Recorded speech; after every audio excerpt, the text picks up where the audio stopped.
Chapter 1.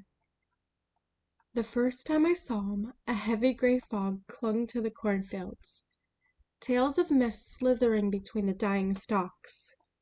It was a dreary early morning right after Labor Day, and I was waiting for the school bus, just minding my own business, standing at the end of the dirt lane that connected my family's farmhouse to the main road into town. I was thinking about how many times I'd waited for that bus over the course of a dozen years, killing time like any mathlete would, by doing calculations in my head when I noticed him.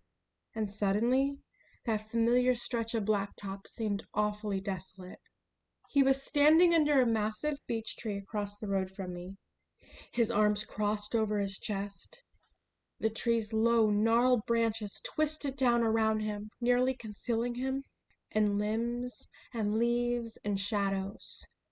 But it was obvious that he was tall and wearing a long dark coat, almost like a cloak. My chest clenched and I swallowed hard. Who stands under a tree at the crack of dawn in the middle of nowhere wearing a black cloak? He must have realized I'd spotted him because he shifted a little, like he was deciding whether to leave or maybe cross the road. It had never struck me how vulnerable I'd been out those mornings I'd waited out there alone, but the realization hit me hard then. I glanced down the road, heart thudding. Where is the stupid bus? And why did my dad have to be so big on mass transit anyhow? Why couldn't I own a car like practically every other senior? But no, I had to share the ride to save the environment. When I'm abducted by the menacing guy under the tree, Dad will probably insist my face only appear on recycled milk cartons. In the precious split second I wasted being angry at my father, the stranger really did move in my direction, stepping out from under the tree, and I could have sworn, just as the bus, thank God, crested the rise about 50 yards down the road, I could have sworn I heard him say, Antonesia, my old name, the name I had been given at birth in Eastern Europe, before I had been adopted and brought to America, rechristened Jessica Packwood.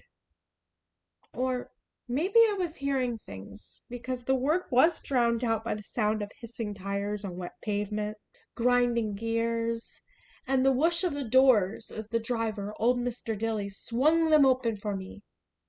Wonderful, wonderful bus number 23. I'd never been so happy to climb on board.